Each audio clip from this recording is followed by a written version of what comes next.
coming king who will defeat the dragon once and for all. And the gospel authors depict Jesus as that king. In today's episode, we look at how Jesus confronts the dragon. And it's not in the way his followers expected. He will allow agents of the snake to take his life, and he will die because of the sins of his people and for their sins, for the ways they partner with the snake and become agents of the snake's chaos and death in the land. He will allow that death to overwhelm him because he knows that he's the son of the Father, and together that they are the author of all life itself. So for Jesus to have victory over the power of the dragon, he will first surrender to it. This sounds so counterintuitive that Peter, one of Jesus' disciples, rebukes Jesus, and Jesus' response is, "Get behind me, Satan." When Peter says, "No, this is not going to happen," the voice that Jesus hears speaking through Peter is the Satan, because that's what he calls him. So this is for sure another moment where the snake's taking the opportune time, speaking through Peter. You could crush the dragon by smashing their enemies. And Jesus says that's the voice of the Satan, tempting him. Evil, chaos, and death are scary things. We want to fight back with violence. We want to destroy chaos. We want to bring death to the dragon. But Jesus says, take up your cross and follow him. To defeat death, we have to be willing to die. And that's because the fear of death is the only real power the dragon actually has. That's the power of the dragon, to get us so afraid of death that we will fall in line under the powers that have the power over our life. And Jesus says, let that version of life go, and let it go the way of the dragon, which is back into the dark, chaotic ocean from which it came. Today, Tim Mackey and I are talking about the life of Jesus and what it means to have victory over the dragon in our lives. I'm John Collins, and you're listening to Bible Project Podcast. Thanks for joining us. Here we go. Okay, Tim. Yes. Hi, John. Here we are. Here we are. Talking about dragons. We're talking about Jesus confronting the dragon. Wow, we've covered a lot of ground. Yes, we have. And here we are. It's coming to the climactic moment where Jesus is going to have a victory over the dragon of some sort. Yep. We've been tracking with the story of Jesus. In the last conversation, we were looking at ways that the gospel authors portray Jesus as the one who has come to have victory over the cosmic chaos dragon. Cosmic chaos dragon, in one sense, is just the reality that there's disorder in the world. Yeah. That God actually brought order to when he created the cosmos, and he put it in its boundaries. But then it's also a way to talk about how both humans and spiritual beings can go in league with that disorder and then use it to intentionally fight against God and bring the world into more disorder. When we talk about that dragon, we're talking about the snake in the garden, we're talking about Goliath, we're talking about Nebuchadnezzar, we're talking about just corrupt, evil, violence, just the worst that humans can do to each other, and the worst that, like, the cosmos can do to us. Yeah, that's right, which is kill us. Yeah. Which is pretty bad. I spend most of my time actually trying to avoid that situation. Yeah. Getting killed by the universe. This is the thing. This is the stuff of nightmares. Yeah. I'm laughing because it's actually so uncomfortable. It was cool to see how Jesus, confronts this in the form of the Satan in the wilderness, the creature in the wilderness who tries to distort God's word, and Jesus just is like, no, I'm going to be faithful to God's word. And then also that Jesus is described as the one who could tread on the sea and rebuke the sea, which are images, very clear images of God ordering the cosmic chaos, which is the sea. And this image of treading on the sea and going out is the image of God going out to slay the dragon. And here's Jesus going and doing that. And then he sends out his disciples and gives them authority.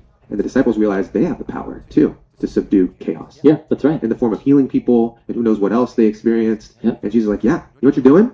You're like stomping on scorpions and snakes. Yeah, totally. Luke chapter 10. And so the story of the Bible begins with God putting in motion a creation that's ordered, but there's still chaos out there, and he wants humans to partner with him to subdue and rule. Yeah. And instead, the humans rebel, in league with spiritual forces, become the monster that God wants us to rule over. And now here we have Jesus teaching his disciples how to reverse that. But the monster's still loose. Yes, it is. Very much so. Especially now that somebody is on the scene who actually can threaten it. And resist its power, resist its lure.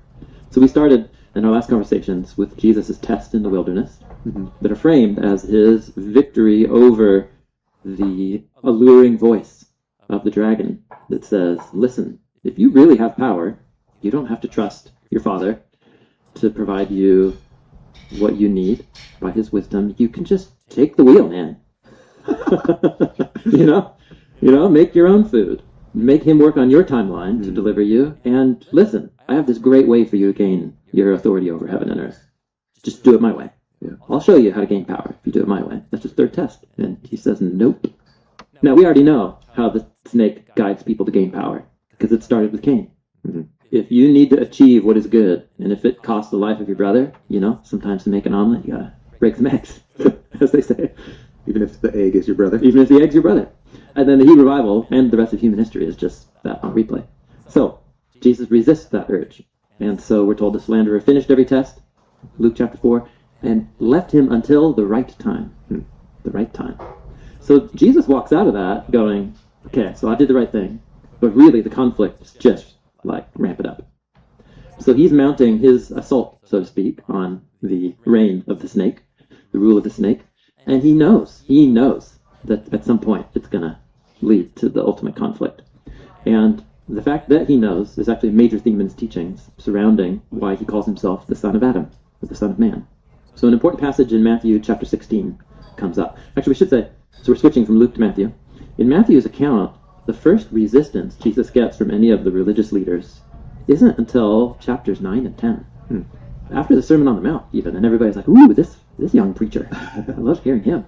But Jesus begins to describe and be aware of, the gospel authors tell us, that there's growing resistance among the powers of his own people. By Matthew chapter 16, this scene we're going to read, Jesus can read the writing on the wall. He knows the snake's after him. Yeah.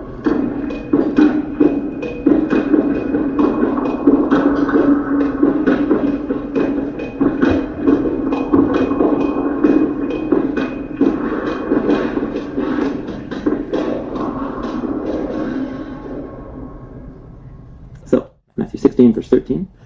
When Jesus came into the district of Caesarea Philippi, which is way up north. Still Israel? Well, yes, although the area that he's going to in particular was co-opted by some puppet kings under the Roman Empire. One of the sons or grandsons of Herod that tried to kill him as a baby. That's why it's named Philippi, after the name of that king. It's near the source of the River Jordan, and there's this huge cave up there that was a big Greek and Roman era shrine and temple to, I forget which deity, but that's provided the waters. And there's a big town and city around it, Caesarea Philippi. It's a big multicultural, polytheistic, center of culture. And there he takes them there and asks his disciples, hey, who do people say that the son of Adam is? So that's my translation. Yeah, the son of man. The son of man, but man means Adam here when Jesus uses that title. So, well, maybe John the Baptist, he was pretty cool. Others say Elijah. Others Jeremiah, one of the prophets. That's interesting. Jesus says, who do you all say that I am? Simon Peter answered, oh, you're the Messiah. You're the Son of the living God. How blessed are you, Simon, son of Jonah, because flesh and blood did not reveal this to you, but my Father, who is in heaven. So there are many things going on. This is an important passage for a lot of reasons. But when Jesus says, who do people say the son of Adam is, but who do you say that I am? This connects to a big theme in his teachings where son of Adam was one of the main ways that Jesus described himself. I've kind of shifted from using the phrase son of man to trying to use more consistently what the phrase means, which is a son of Adam, because that's what the phrase actually is in Hebrew, Ben Adam. Okay. Yeah, I can flow with that. Yeah, sweet. So you're the anointed one, the son of the living God. You're the snake-crushing seed of the woman.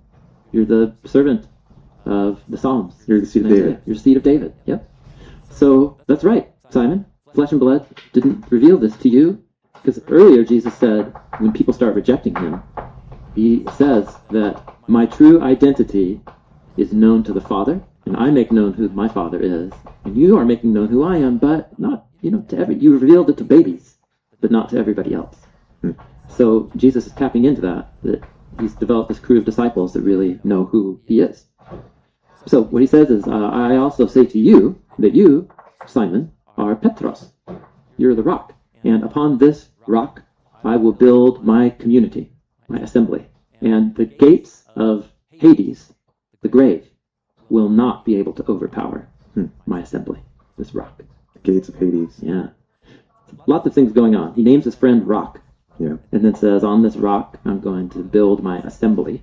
Building is like temple building language. And rock is Jerusalem, mountain of God language. Mountain of God. Rock is also, in Hebrew, the word Eben, which rhymes with the word sun. I saw that in Daniel. We saw it, back in our conversations about Daniel. So Jesus is going to build something upon this confession of his identity. Mm. He's the Messiah, and he's going to be he's building something on the rock. And here we go back to Sermon on the Mount, about building the house on the rock. Yeah. Jesus, if you listen to me and my words.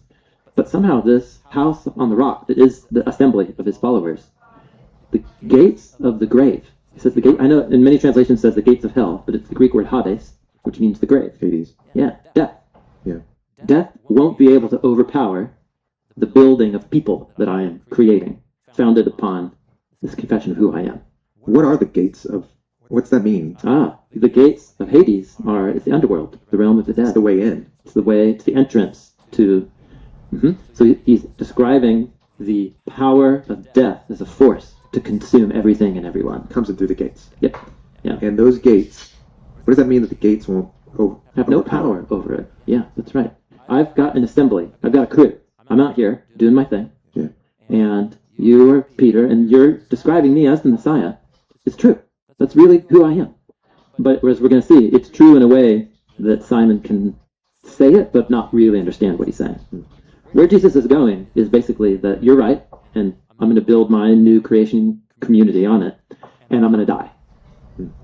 And Peter's going to say, what? No, you're not. Because he just said the gates of Hades will not overpower. It was exactly right. Well, okay, so let's hold this. Let's keep reading. So let's hold Jesus' saying in our minds. Let's go down and read verse 21. This is Matthew 16. From that time, Jesus began to show his disciples that he had to go to Jerusalem and suffer many things from the elders, the chief priests, the scribes, to be killed, and then to be raised up on the third day. And then Peter, the same guy who just said it aside, took him aside and began to rebuke him, saying, no way, Lord, this is not going to happen to you.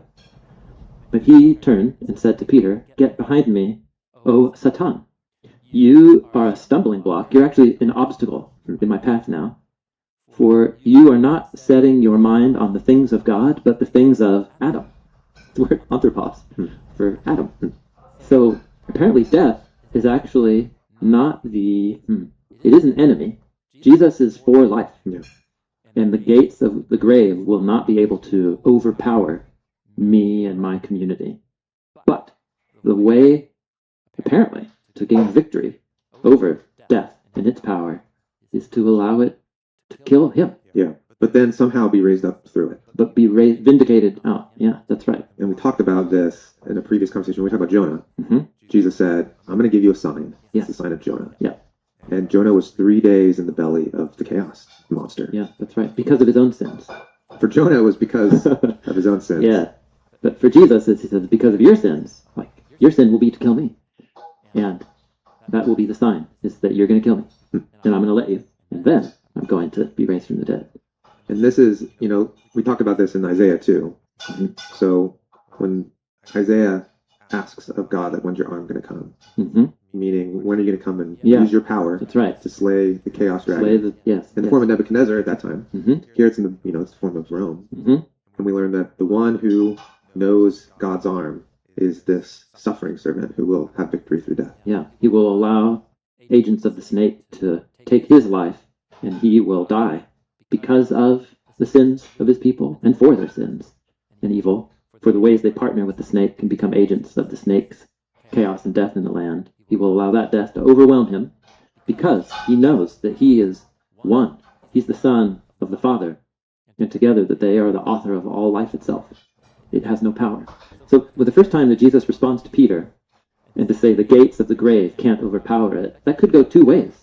Peter just said, you're the Messiah. And he said, yeah, that's right. Death has no power. I mean, you could think, sweet, you're going to ride on your horse. Die. You're living forever, and we're going to go smash the dragon in Jerusalem. Let's go smash some heads. Go smash some heads. And then the next scene is Jesus saying, no, I'm going to let them smash my head. And Peter says, what? Like, no. And then when Peter says, no, this is not going to happen, the voice that Jesus hears speaking through Peter is the Satan, because that's what he calls him. Yeah. So this is for sure another moment where the snake's taking the opportune time, as it were, speaking through Peter. You could come to rule over the cosmos and crush the dragon by not giving up your life, by smashing your enemies. And Jesus says that's the voice of the Satan, tempting him. It's wild. Yeah, it's so wild. It's a pretty abrasive thing to say. If I was like Jesus' therapist, I'd be like, we could probably say this in a more constructive way, Jesus. words. Yeah, calling your dear friend the Satan. Because he wants you to not die. Like in a normal relationship, that's like a good thing to desire for I'm your just trying to friends. imagine a scenario where someone close to me who has the best intentions but just doesn't get it is actually making a plan or pleading a case So good. that is like going to take us into chaos. Yeah. Death. You're gonna die if you do that. They just don't get it. Yeah. Because their paradigm of like how you fight against chaos is probably just more normal. Hmm. And in that situation, just straight up call him Satan. Like, that's intense. Yeah. You can flip it. You can try and empathetically enter into Peter's point of view. To say, like, Jesus, you're really awesome. I love you. I've been following you. Yeah. I really believe in this kingdom of God dream. Yeah. It's bringing healing to so many people. But let's just back up to that last part you said. Because it sounds like you're gonna like let him kill you. Yeah. And maybe we don't have to do that part. Yeah. That's not how kingdoms are founded. Yeah. It's actually the opposite. That's a little scary. Yeah. That's the tension. Really, we're all the way back to the sin monster whispering in Cain's ear, saying, listen, God, I'm paraphrasing, I'm interpreting the Cain story here. God must not care about you. He's down for your brother. He loves his offering, not yours.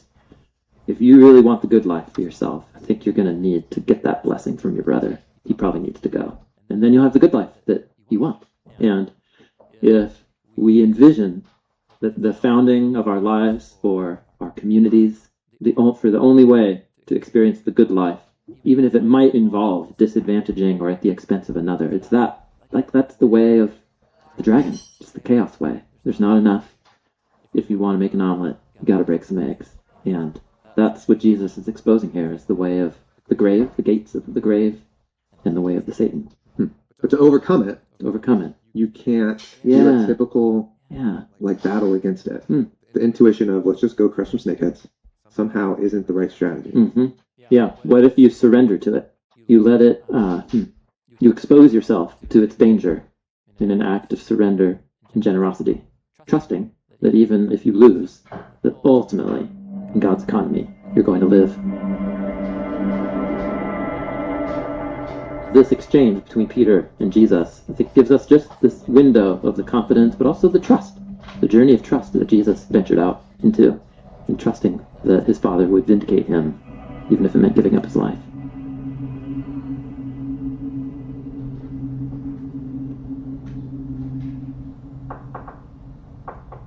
But why couldn't have Jesus just battled against Satan and just like Yeah, sure. like that is a victory. Like if he just went and just chopped off Yeah. the serpent's head, like David, held it up, threw the body into the field. Like, all right, guys, we're done. Let's have the cosmic feast now. Yeah, no, it's a good question. What's wrong with that strategy? Yeah, I think there's something about, maybe we need to take the biblical story up kind of to its big cosmic frame. But remember, we're outside of Eden. This is all happening outside of Eden. Yeah.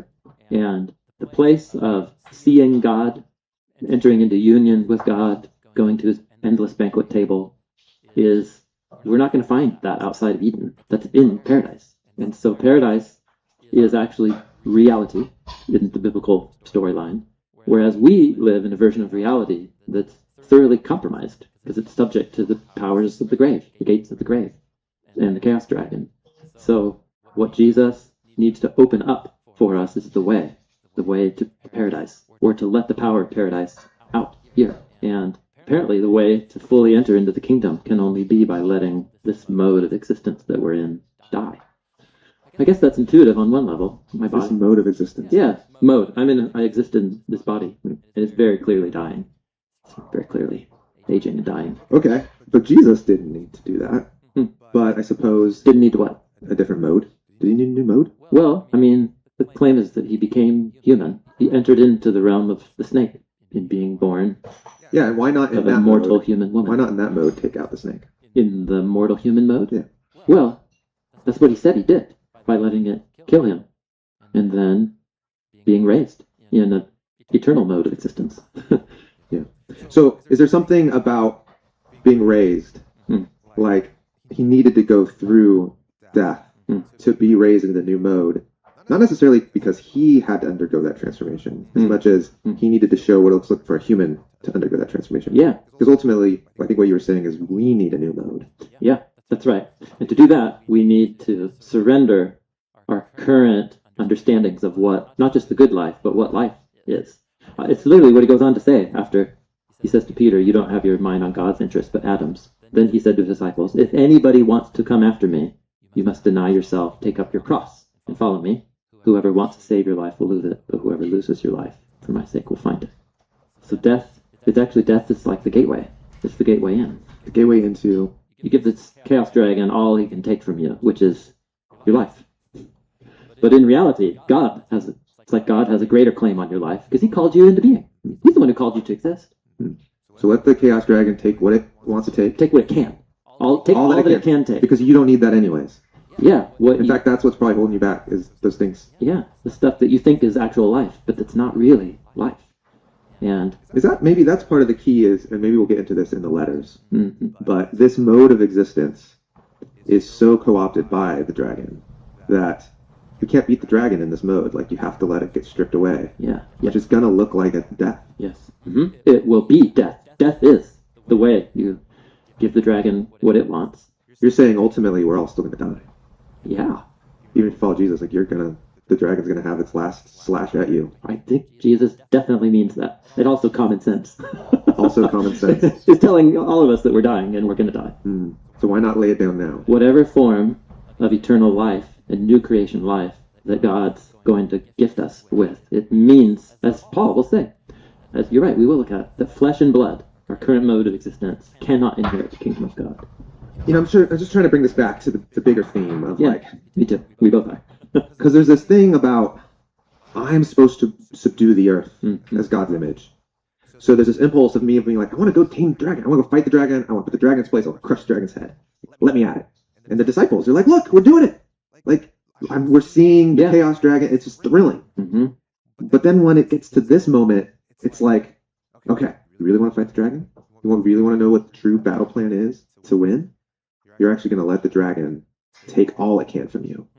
And the only way that makes sense is to realize that, I think what you were saying, this mode of existence that I'm in is so tarnished by the way of the dragon that, like, any effort I'm going to have to, like, fight against it is going to get just mixed up and turned around, and I'm going to find I'm the dragon again. Yeah. You know? Yeah, that's right. Like, I'm going to, try to fight against it, suddenly I'm fighting for it or with it. Yep. And it's so confusing and it's happening. I mean, this is my experience, right? Like, That's right. And that's surely why the difficult to see and get your hands on deceptive portrait of the snake in the garden, that's so on purpose. Because it's hard to get your hands on it. And all of a sudden you think that you're being independent and doing what you want, but you're totally doing the will of something that feels like what you don't want to do. And how did I end up doing that? Right. It's as simple as Peter just being like, Jesus, maybe you don't need to go die. And it's like all of a sudden, like, he's the dragon. Yeah, that's right. And how simple is it to be like, I'm going to go stomp on that scorpion over there, and then the next thing I know, like, I'm the scorpion stomping on someone else. Like, how's that happen? And it seems like then the logic here is saying the ultimate way forward is to be stripped of all of that. And you know how you do that? You actually just let the dragon at you. And you let him have every last thing, even what you think is your very life, and what ultimately will be your very life. And you will be left with what you actually need. Yeah. You will have enough left. Yeah, so two things. One, the only reason why you would let the dragon have you and not try and resist and fight or fight other people is because, in the way Jesus is framing it, because he's saying, I'm going ahead of you. I'm going to go overcome the snake by letting it kill me, but it actually can't kill me. Because I, as he says in John, like the Son, I have a life in myself, just as the Father has life within himself. So the snake can't really kill me. But man, if I open the way back into Eden on your behalf, then I won't let the snake take your life either. He might kill the current version of you that you call yourself, but that's all he can take. You might put, that's death, but you could also find yourself thrown in a dungeon, right? Yeah. You could find yourself thrown to the lions. Yep.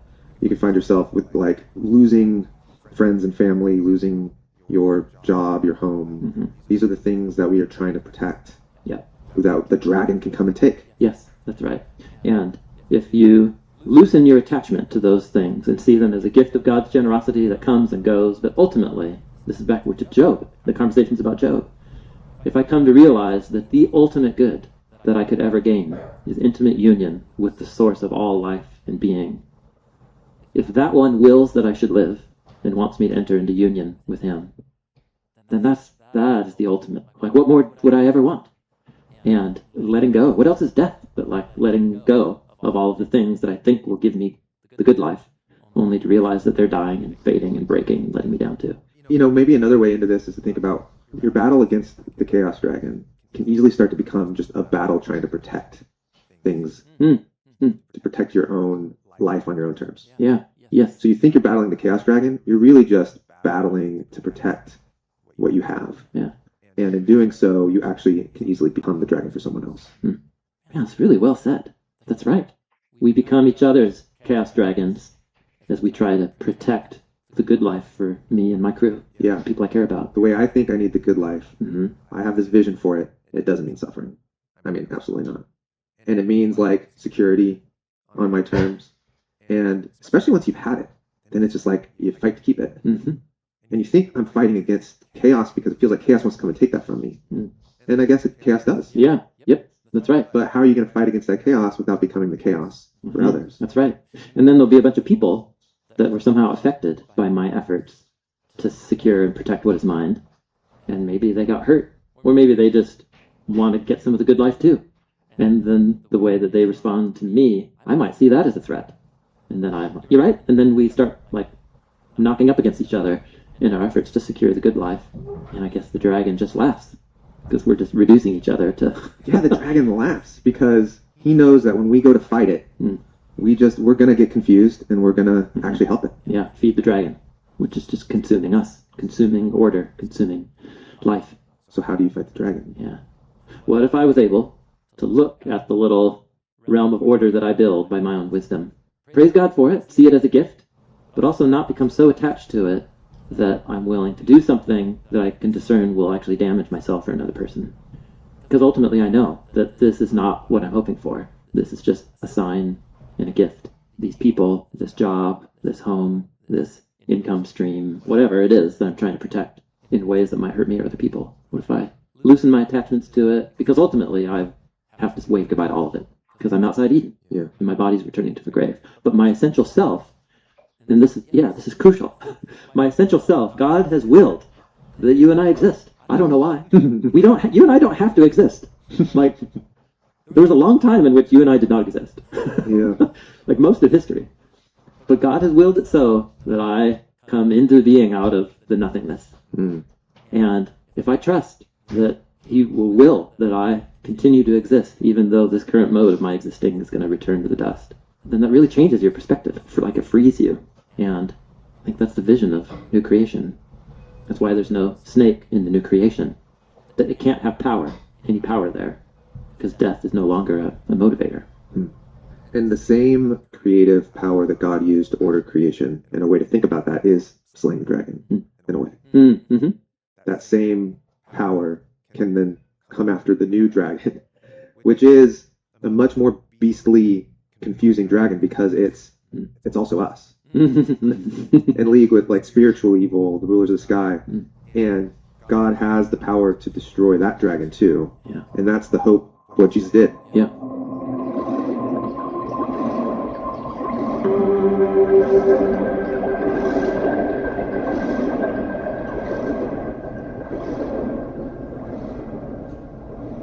In Jesus' trial scene, in Matthew chapter 26, we've looked at this a number of times over the years, but it bears at least a reading.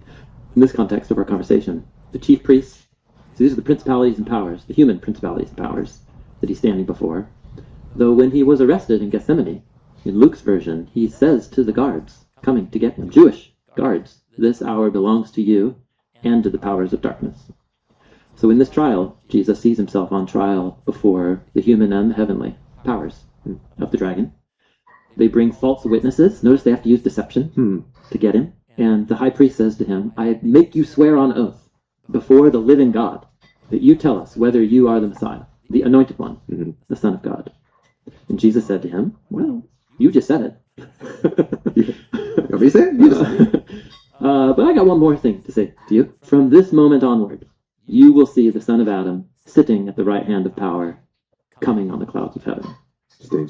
He's quoting from Daniel 7. He's evoking the whole scene. So if Jesus is the divine Son of Adam ascending up into the heavens, To the right hand of God. To the right hand of God to share and rule. But like pull up the scene. What are the other players in that scene and what's happening to them? There's only 3 players in that scene. Daniel 7. Yeah. Yeah, there's the beasts, the 4 beasts. Mm-hmm. There's the Son of Man, and Daniel watching it. What are Or and Ancient of Days on the throne. Ancient Days on the throne, okay. Yeah. So you have Ancient of Days, the fire coming out. Uh-huh. The beast is Trampling. but then conquered and thrown into the fire. And then the Son of Man, who's on the land that was getting trampled, gets exalted up. So if Jesus is the son of Adam, and if his father is the one sitting on the throne that he's going to ascend up to, that only leaves one other slot for Caiaphas and the chief priests and the Sanhedrin, the leaders of the people. So in this moment, he's saying, the only solution you guys can think of for how to deal with me is to kill me. Mm-hmm. And he's like, that's like snake strategy 101. Very creative. Very creative. Ever since Cain, this has been the move. Mm. Just The move of the snake. yeah. You want to know how to secure the good life here outside of Eden? Well, Kill your enemy. you can kill your enemy. But then what he says is from this moment on, you will see the son of Adam sitting on the right hand. They're about to give him a crown and a cape, a robe, Yeah, but to mock him. and a scepter. And that mock enthronement is in reality, you're actually handing me the keys to the cosmos. Hmm. That's what he's saying. Hmm. I don't need the version of ruling the cosmos that you guys think is worth killing somebody for. We talked about in Daniel 7. Daniel is looking at the beasts. They're gnarly. He's looking at the Ancient of Days and the fire. And then all of a sudden he looks over and the Son of Man's riding the clouds and the beasts are slain. And what you didn't see was how he slayed the beasts. Yeah, that's right. And now we get here, Jesus is on trial. He's saying, you're about to see me ride up in the clouds. Yeah. You're about to see that moment, the Son of Man riding up in the clouds. And if we're evoking Daniel 7, the beasts are slain then. Mm-hmm. Yeah. But what we're going to watch is the beasts Slay him. slay him. Yeah. And I guess that's the radical, like, rebirth of our imaginations that Jesus is, I guess, inviting us to. That when you see power exercised through violence in our world, it feels like that's the most powerful thing. That's the power of the dragon. To get us to be afraid, so afraid of death, that we will fall in line under the powers that have the power over our life.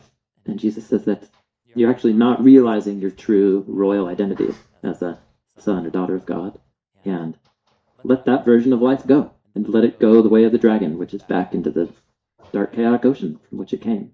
Mm. In other words, the moment you kill me, you're sealing your decision to live and die by the power of the dragon. You're also putting the seed of life in the belly of the dragon. Oh, that's right. But it just so happens in this instance, you are trying to kill somebody that you can't kill me. Yeah. It's almost like when the high priest says, tell us whether you are the Messiah. What Jesus is saying is like, you just have no idea what kind of conversation we're having right now. Yeah. You want me to confess my identity, but you really haven't come to terms with my identity really Who I is. really am. It's kind of like Peter in that way. You think you know who I am by saying I'm the Messiah, but you don't understand how this works. You know, I'm just thinking about, again, this is the theme of the dragon. Yeah. All of a sudden we're talking about spiritual evil here, but using, I love you started using the phrase the power of the dragon. Mm-hmm. What's the power of the dragon? The power of the dragon is chaos, and the ultimate power of chaos that we dread is death. Death, yeah. And when the story of the Bible begins, that's all put in its place and ordered. And the dragon exists, and it represents chaos and death, but it's out there in its own realm, and you don't have to worry about it. You have access to life. Mm-hmm. And so the power of the dragon is muzzled, and we're told to like subdue it. And then both the sky rulers and the human rulers decide, actually, let's use that power. Let's use that power. Because we need to rule on our own terms, and we don't have the power of God. We need some sort of power. The power of death. That's going to work pretty well. Yeah, that motivates people. Sure does. And it gets things done. My brother, he's getting God's favor, not me. I know how to fix this. Yep. Yeah, that's right. That group of people, they're threatening our prosperity. I know what to do with them. Yeah. Let's just kill them. Or in more subtle ways of just like, Yeah. you know, my friend isn't doing the things I wish he would do in my life. Like maybe I can like manipulate this friendship through scarcity and like, Yeah. you know, in some way. Yeah, and that way it's kind of a threatening relational chaos, Yeah. Right. as it were. Well, and maybe that's by cutting a friend off. Right. So I just won't talk to them. Silence. Dead space. I don't know. I'm trying to think metaphorically. Yes. Ways that we Use the power of use the death. power of the dragon, or the fear of death, the fear of isolation, the fear of being alone, Yeah. the fear of not having enough. Yes. We can activate that, threaten it, Many different ways. use it as a motivator to create what we feel like is order in our eyes. Yeah, but in reality, we are becoming agents of the dragon as we make those choices. It's really powerful insight.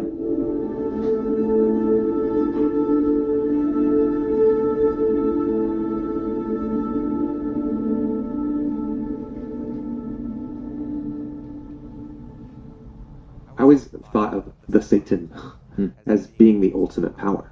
But it feels like what this theme is communicating is the ultimate power of evil is just it's the dragon.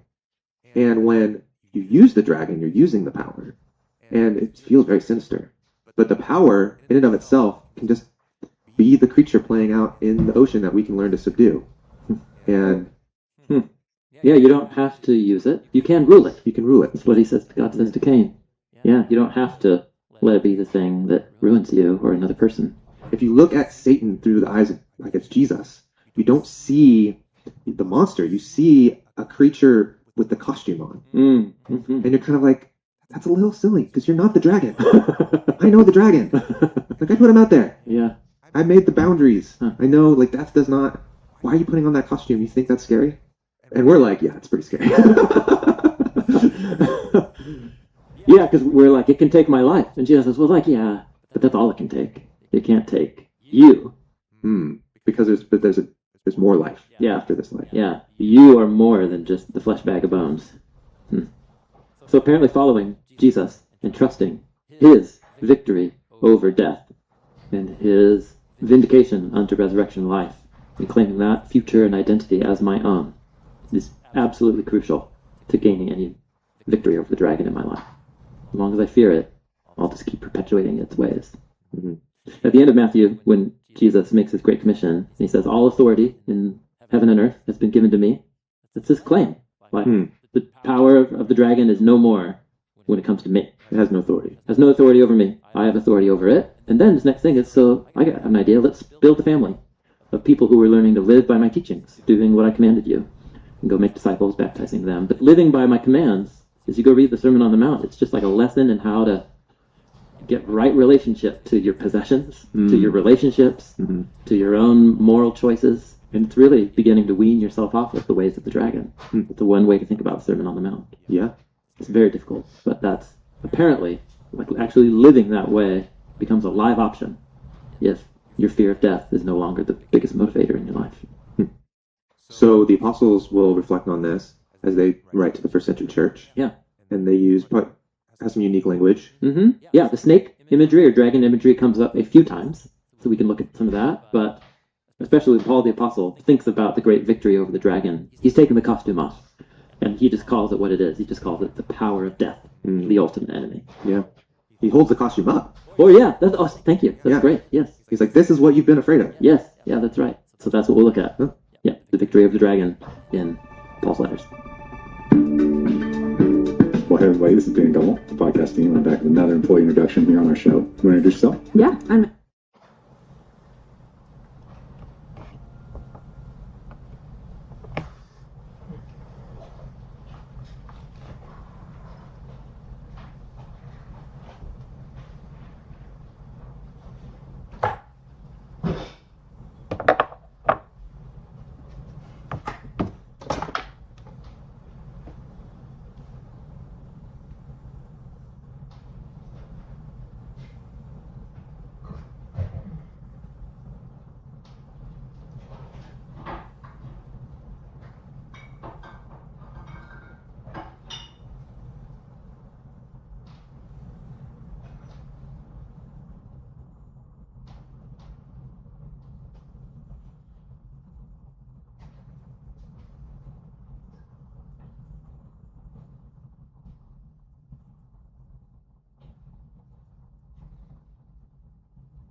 Yeah.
Oh, ew.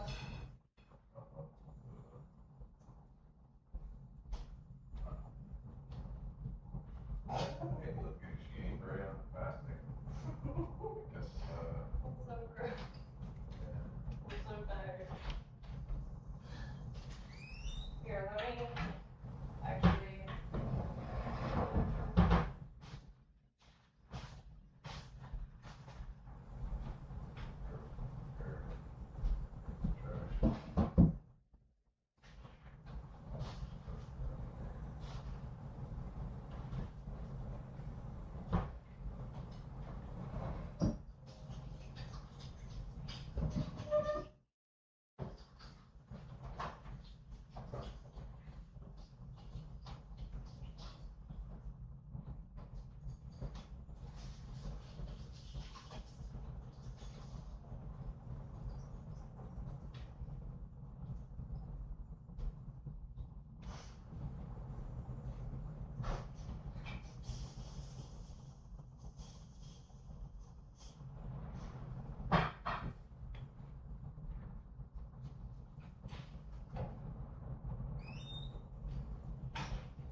Hey there.